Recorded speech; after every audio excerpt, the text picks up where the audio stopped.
Man, oh man, was this an amazing chapter. Welcome back, guys. It's Mei-Ō. Man, I will be discussing today about the chapter after this 2 week long break or this long hiatus ever since chapter 1025. But, guys, if this is your first time, if this is your first time, please like and subscribe to my channel. It would be a great turning point for you because you will be able to see new theories, crazy theories, especially the next few videos that I'm going to be making are going to be some crazy theories that I just want to put out there. But besides that, I will be making a lot of One Piece content. So if you are interested in listening to One Piece and watching One Piece videos, it would be a great turning point for you just to hit that subscribe button, hit the notification bell so you can be aware of all my future videos, and to give me a like, man. I would really appreciate it. But I'm going to talk about the chapter because, man, oh man, like I said before, this was a great chapter. This was peak One Piece. But before we dive in it to the most important part, I want to go off a little tangent that we are finally here, that we've reached the point that we've all been waiting for, that Luffy has reached his peak. He is going to end up getting stronger, but this is something that not only me, but I feel like a lot of people in the One Piece community was actually waiting for, and that is the ability to split the skies. But like I said, I'll be end up talking about that later on during the video. So stay tuned, man. I'll rant because this chapter is a great turning point for the story. But let's get started. Before we go on with the actual topic about Luffy, I want to talk about certain other people that have had their own highlight within this story, within this chapter. And that person that I really want to talk about first is Momo. We all know that Momo has, when we first saw Momo, he was an 8-year-old kid. He was young, he was immature, and he wasn't physically and mentally prepared for this war. But within the last few chapters, he has grown, and it's due to the ability of Shinobu that he is able to reach his physical peak as a shogun and as a warrior, as well as a future fighter throughout the story. But the reason why this chapter is so well done and is very well written, and why I really love Oda's like art style and his story style, is because the way that he's portraying Momo.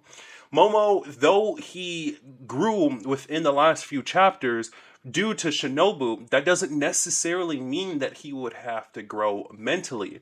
That his fear about certain things and his mental status doesn't mean that that would automatically grow as well with the ability of Shinobu, which is something that is very cool that Oda is sort of throwing in there, is because we're seeing Momo actually grow mentally.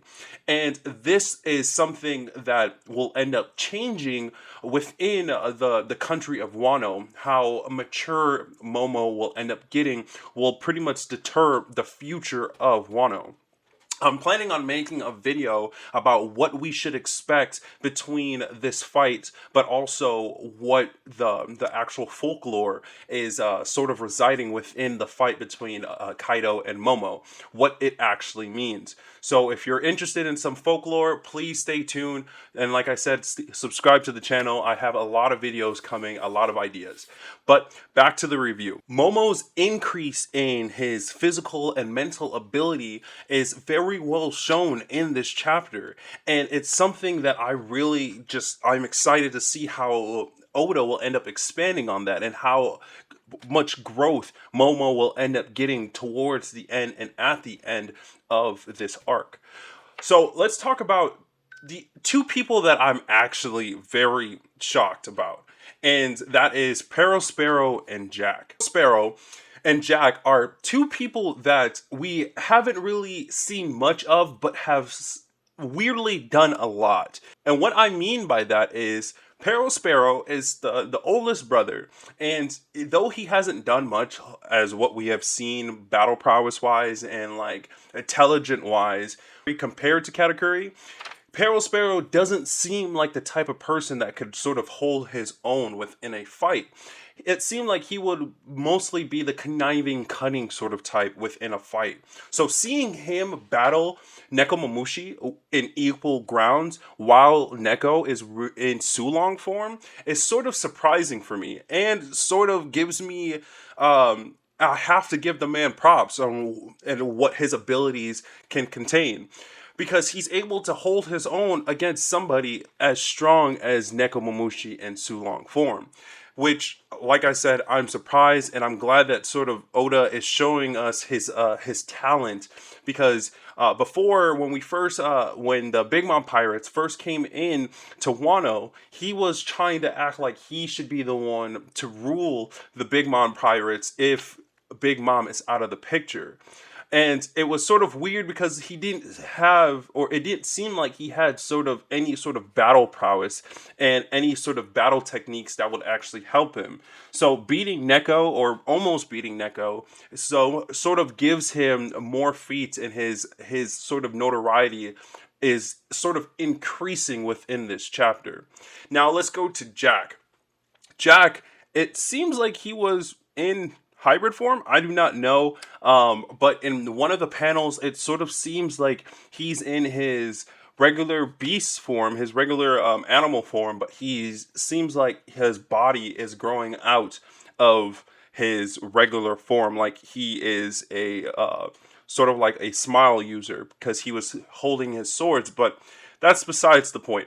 Jack has been the person that I have really put above any other commander, and is sort of on the same tier as Katakuri.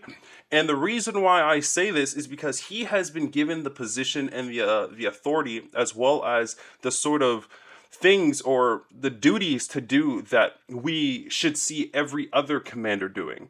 When it's coming on to him fighting against the going to the Minx and trying to look for Rizzo, and going against an admiral and not really caring, and going and fighting against all of these people, man, if he was a game boss, like within an RPG game, he would probably be one of the toughest boss within that game, because the amount of bars that he could possibly have.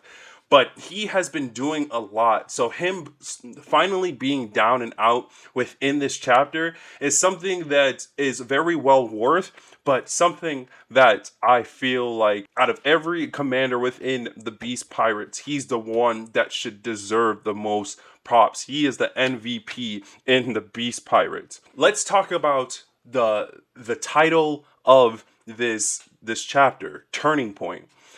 The turning point of everything besides Otama, where Otama, she sort of shifted the tide of the war. But there is a new turning point within this chapter and for this war. And that is the fight between Luffy, Momo, and Kaido. The turning point is what we are seeing within Luffy and the actions of Luffy, and how that is sort of spreading out to everybody else, and him having the innate ability to actually change things and change people around him and shift sort of fate to benefit others but also benefit himself. Now, what do I mean by that? Well, let's start off with what he has actually changed within this chapter alone. When we are reading throughout the chapter, we see that Nekomamushi and Inuarashi were going to die. Were about to die. We could highly assume that if the clouds didn't separate because of Luffy and Kaido's clash, that Peril Sparrow would end up killing Neko and Jack would end up killing Inu. But Luffy, doing what he does best, which is change the tides of fate, he was able to save those two, allowing them to actually beat and get the revenge that they wanted, which was for Pedro's death, as well as Zunisha and the Minx Island with Jack. These two people have wronged the Minx more than anybody else within this war and within the story.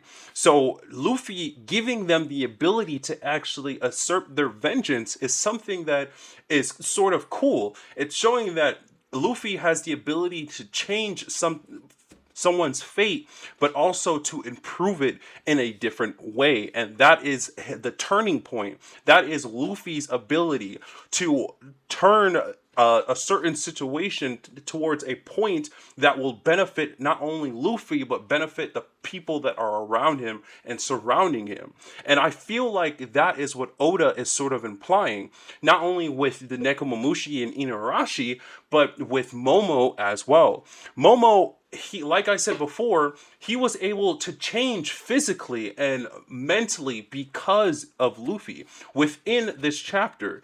And one of the most epic things that we will ever come back and see will be the fact that Luffy told Momo to bite Kaido, and he told Momo that you shouldn't be scared of anything else after that, which is it's Luffy 101, his logic, but it's sort of true. It's sort of admitting that Kaido was an obstacle, not only being an obstacle for Wano, but for Momonosuke and his family and his land and for his crew and for everybody that has literally loved him and looked up to him as the new leader of Wano.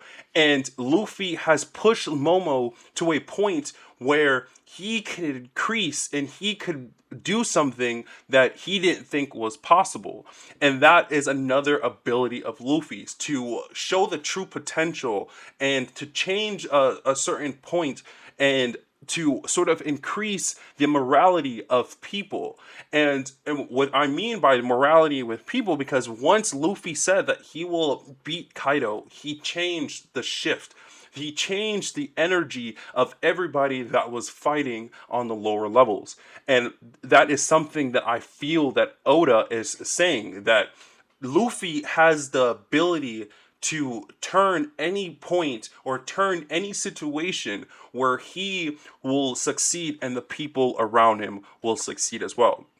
Now, what does this mean with outside of this chapter? Well, I believe that this is something that we've needed to see, that Oda is telling us that this chapter, Turning Point, is not only meant for the actual story, but for the readers as well. When we first saw somebody split the skies, or do a sky splitter, it was between the clash of Whitebeard and Shanks. And then throughout the story, we realized that Luffy was still not on that level, though he had the Conqueror's Haki ability. Now that he can reach that level and do that ability, Oda is telling us that this is the turning point for us readers. That after this chapter, Luffy has now been regarded or is a Yonko. He is a Yonko or at that level, and this is the turning point for us. That there is no longer a debate on if Luffy is strong enough to become a Pirate King, and if Luffy can fight on the same level as the other Yonko. He can, and this is the chapter that sort of cements that sort of theory, that sort of argument that a lot of people have been having. But man, oh man, like I said, this right here is peak One Piece. And I'm going to look back, we're all going to look back one day and realize that this chapter is a momentum that will end up increasing and improving, and it's something that we will all want to reread once again. But guys, let me know what you guys feel about this chapter. Man, if you have any thoughts or any ideas, go ahead and comment that in the comment section below. Once you're down there, go ahead and hit the subscribe button, like the video, put on the notification bell. It will really help me out, and I'll see you guys in the next One Piece video.